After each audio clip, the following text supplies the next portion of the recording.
Hello friends, मैं अनुराग चतुर्वेदी फिर अपने वीडियो के साथ हाजिर हूँ। आज मैं आप लोगों को ट्रांसलेशन के क्रम में पास्ट इंडेफिनिट टेंस बताने जा रहा हूँ। अगर आपको पिछले प्रेजेंट टेंस की कोई भी टेंस देखना है तो हमारी पिछली वीडियो में आप देख सकते हैं। तो आइए आज हम देखते हैं पास्ट इंडेफिनिट टेंस के वाक्यों का ट्रांसलेशन कैसे करते हैं। तो सबसे पहले पास्ट इंडेफिनिट टेंस, तो पास्ट इंडेफिनिट की पहचान कैसे करेंगे। सबसे पहले इसके वाक्य के अंत में, मतलब जब पास्ट इंडेफिनिट टेंस होता है तो इसके वाक्य के अंत में ता, था, ती, थी, ते, थे, या ई आ सकता है। जैसे वह घर जाता था, तुम खाना खाते थे, वे क्रिकेट खेलते थे, वह घर गया। ये सब टेंस अगर आता है, मतलब इस तरह के वाक्य आते हैं तो इसका मतलब हम तुरंत पहचान लेंगे कि प्रेजेंट पास्ट इंडेफिनिट है, पास्ट इंडेफिनिट है। अब पास्ट इंडेफिनिट का जब ट्रांसलेशन करते हैं तो उसमें चार तरह के सेंटेंस आते हैं, जिसमें पहला सेंटेंस ये आता है अफर्मेटिव सेंटेंस, जिसको हिंदी में कहते हैं स्वीकारात्मक वाक्य। कि मतलब इस वाक्य में स्वीकार किया जाता है कोई बात। इसी को इंग्लिश में या तो अफर्मेटिव कहते हैं या तो हिंदी में क्या कहते हैं, स्वीकारात्मक वाक्य कहते हैं। अब इसका ट्रांसलेशन मतलब कैसे करते हैं स्वीकारात्मक वाक्य मतलब अफर्मेटिव सेंटेंस का। तो सबसे पहले बहुत आसान है ये टेंस करना। कितना आसान है, कुछ नहीं है, सिर्फ कुछ वर्ब्स के मेन वर्ब की सेकंड फॉर्म में याद करिए और इसका ट्रांसलेशन आपको आने लगेगा। इसमें क्या करते हैं, सबसे पहले सब्जेक्ट राइट कर लेते हैं, सब्जेक्ट के बाद मेन वर्ब की सेकंड फॉर्म कर लेते हैं, फिर ऑब्जेक्ट कॉम्प्लीमेंट एक्सेट्रा लिखते हैं। कहने का मतलब इसमें कुछ हेल्पिंग वर्ब याद ही नहीं करता है। मतलब दो ऐसे टेंस हैं जिसमें हेल्पिंग वर्ब नहीं लगती है। एक पास्ट इंडेफिनिट का अफर्मेटिव सेंटेंस होता है, एक प्रेजेंट इंडेफिनिट का अफर्मेटिव सेंटेंस होता है। तो इसमें कुछ नहीं करना, सिर्फ सब्जेक्ट उसके बाद मेन वर्ब की सेकंड फॉर्म लगाते हैं। जैसे वह स्कूल जाता था, तो वह की इंग्लिश क्या होती है, ही हो गया। जाता था, जाने की इंग्लिश तो होती है गो, लेकिन सेकंड फॉर्म गो की होती है वेंट। He went. जहां जाते हैं उसके पहले गंतव्य स्थान के पहले टू लगाते हैं, तो to school, he went to school हो जाएगा। अगला देखते हैं, वे क्रिकेट खेलते थे। वे की इंग्लिश क्या होती है, दे। खेलने की इंग्लिश क्या होती है, प्ले। तो प्ले का सेकंड फॉर्म क्या होता है, प्ले, प्लेड होता है। इसलिए वे खेलते थे मतलब दे प्ले, क्या खेलते थे, क्रिकेट, दे प्लेड क्रिकेट। आगे देखते हैं, हम पार्क में घूमते थे। हम की इंग्लिश क्या होती है, वी। घूमना होता है वॉक, तो वॉक का सेकंड फॉर्म होती है वॉक्ड। तो वी वॉक्ड। अब कहां पे, में, कहां पे घूमते थे, में, कहां पे, park, in the park, we walked in the park. आगे देखते हैं, सीमा और रीमा अपने भाई के साथ स्कूल जाती है। तो अब सीमा और Reema, Reema and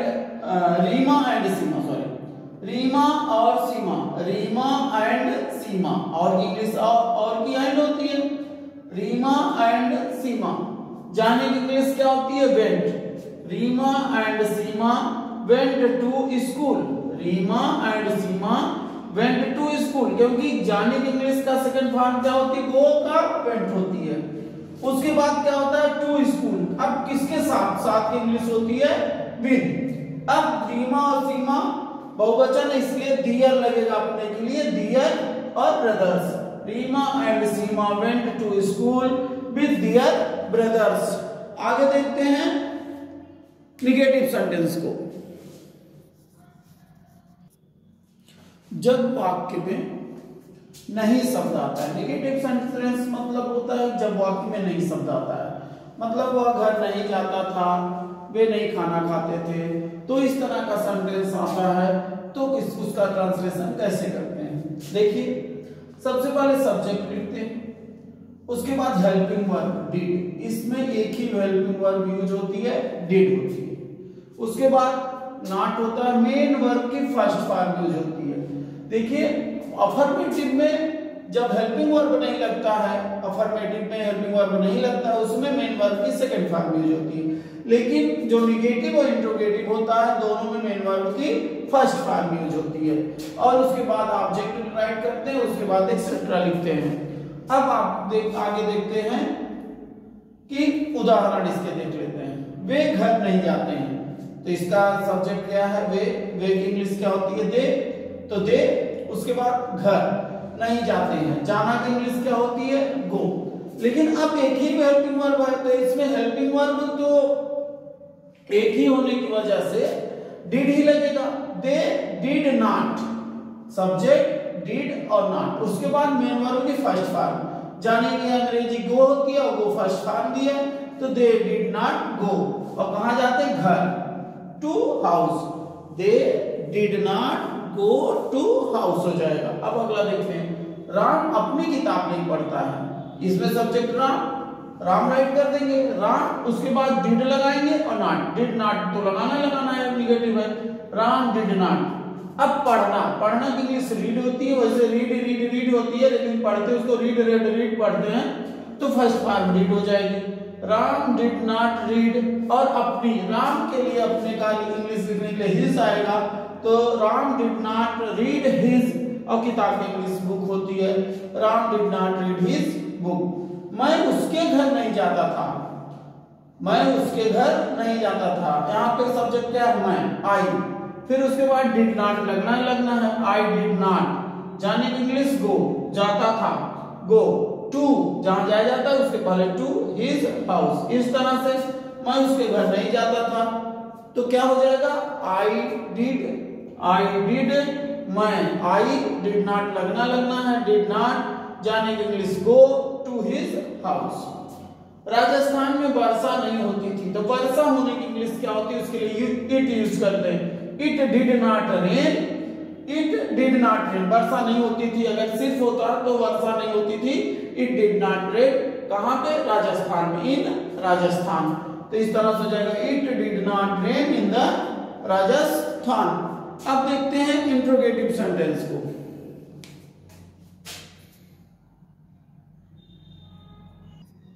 interrogative sentence. अब इंट्रोगेटिव सेंटेंस दो प्रकार का होता है, एक यस या नो टाइप्स होता है। यस या नो टाइप्स कैसे पहचान करते हैं कि ये सेंटेंस यस या नो टाइप्स वाला है? तो उस वाक्य की शुरुआत ही किससे होती है? क्या से होती है।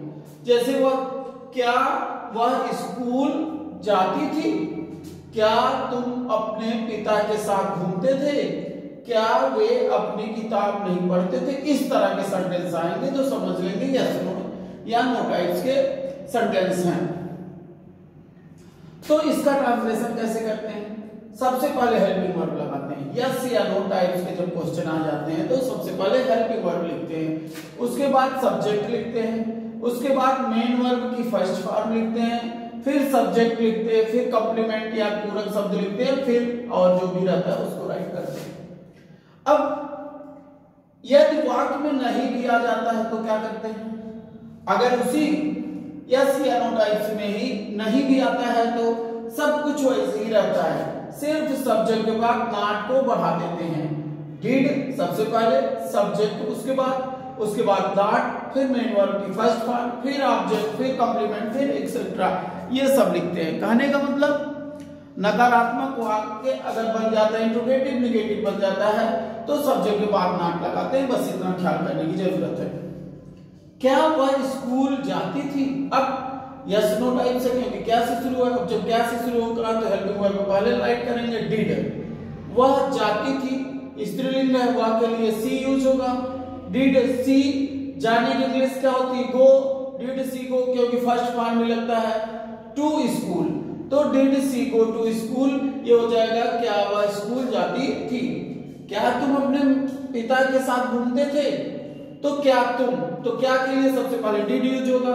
डिड, तुम की इंग्लिश यू, घूमने की इंग्लिश क्या होती? वॉक। डिड यू वॉक साथ, विद, साथ की इंग्लिश क्या होती है? विद। और जब तुम के लिए अपने आता है तो तुम के लिए अपने योर होता है, यू के साथ योर का प्रयोग होता है, फादर। क्या तुम अपने पिता के साथ घूमते थे? तो क्या हो जाएगा? Did you walk with your father. क्या वे अपनी किताब नहीं पढ़ते थे? यही है, जब सेंटेंस में नहीं भी आ जाता है तो सिर्फ सब्जेक्ट के बाद नॉट पड़ जाता है। क्या डिड, वे, दे, अब नहीं है तो नॉट, रीड और दे के साथ अपने के लिए याद रखना होगा आप सभी लोगों को कि दियर लगाया जाता है दे के साथ। तो did they not read their books. अब दूसरी तरह का सेंटेंस जो WH टाइप होता है उसको देखेंगे। WH type question. अब WH टाइप क्वेश्चन कैसे पहचानेंगे कि जो प्रश्नवाचक शब्द होता है वो वाक्य के बीच में, प्रश्नवाचक शब्द वाक्य के बीच में आता है तो उसका ट्रांसलेशन कैसे करते हैं? सबसे पहले WH वर्ड लिखते हैं, मतलब जो प्रश्नवाचक शब्द होता है उसकी इंग्लिश लिखते हैं। फिर क्या करते हैं? फिर डिड लिखते हैं, हेल्पिंग वर्ब लिखते हैं, फिर सब्जेक्ट लिखते हैं, मेन वर्ब की फर्स्ट फॉर्म, ऑब्जेक्ट और उसके बाद सब कुछ एक्सेट्रा लिखते हैं, मतलब जो बचता है। अगर उसी वाक्य में नहीं भी आ जाए तो क्या करते हैं? WH वर्ड वैसे ही राइट होगा, हेल्पिंग वर्ब भी वैसे ही राइट होगा, सब्जेक्ट भी, लेकिन सब्जेक्ट के बाद सिर्फ क्या पड़ जाता है? नॉट पड़ जाता है। और मेन वर्ब की फर्स्ट फॉर्म लिखते हैं, ऑब्जेक्ट लिखते हैं और एक्सेट्रा लिखते हैं। अब इसका ट्रांसलेशन देखेंगे। वह प्रतिदिन कहाँ जाता है? वह प्रतिदिन कहाँ जाता है? कहाँ की इंग्लिश क्या होती है? Where, helping verb did, where did. वह की इंग्लिश होती है ही, मेन वर्ब जाने की अंग्रेजी होती है गो और प्रतिदिन का everyday. Where did he go everyday. अब उसके बाद वाला देखेंगे, वे खाना क्यों नहीं खाते हैं? वाई, क्यों की इंग्लिश क्या होती है? Why, helping verb did, why did. उसके बाद सब्जेक्ट दे, क्योंकि वे की इंग्लिश दे होती है। उसके बाद नहीं भी है इसलिए कर्ता सब्जेक्ट पे बाद लगाते हैं not, Y did they not. उसके बाद क्या होगा? ईट, खाने की इंग्लिश होती है ईट द फूड, तो इसका ट्रांसलेशन हो जाएगा they, why did they not eat the food हो जाएगा।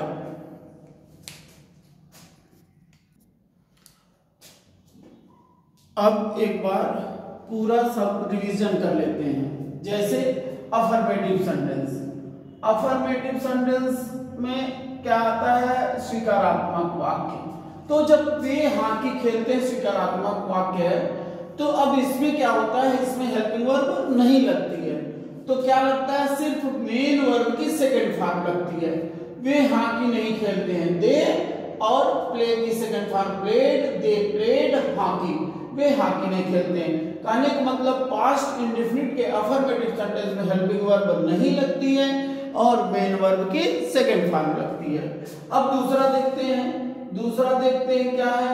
वे हॉकी नहीं खेलते हैं। अब ये नकारात्मक वाक्य हो गया, निगेटिव सेंटेंस हो गया।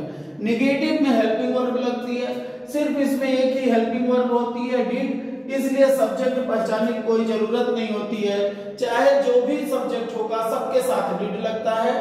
दे डिड नॉट, वे हॉकी नहीं खेलते हैं, दे डिड नॉट। और प्ले, प्ले मींस खेलना, hockey, they did not play hockey हो जाएगा, क्योंकि वे हॉकी नहीं खेलते। दे, अब helping verb did, not, not क्योंकि नहीं है, दे डिड नॉट, खेलने के इंग्लिश प्ले हॉकी। क्या वे हॉकी नहीं खेलते? अब देखिए क्या से शुरू हो गया, मतलब यस नो टाइप्स हो जाता है। जब यस नो टाइप्स हो जाता है तो डिड सबसे पहले, हेल्पिंग वर्ब सबसे पहले लगाते हैं यस नो टाइप्स क्वेश्चन में। तो डिड पहले हो गया, डिड दे। अब नहीं भी है इसलिए कर्ता सब्जेक्ट के बाद नॉट लगाएंगे। Did they not play hockey, did they not play hockey. और अंतिम प्रकार का जो WH टाइप्स होता है उसमें तो WH वर्ड की इंग्लिश ही टाइप करते हैं। वे हॉकी क्यों नहीं खेलते हैं? क्योंकि इंग्लिश होती है वाई डिड दे, अब दे के बाद not, Y did they not play hockey. तो इस तरह से हम आज कौन सा टेंस जान लिए हम लोग? पास्ट इंडेफिनिट टेंस के सभी सेंटेंस का ट्रांसलेशन करना जान लिए। अब हम आपके साथ अगली वीडियो में फिर अगले दिन उपस्थित होंगे। धन्यवाद।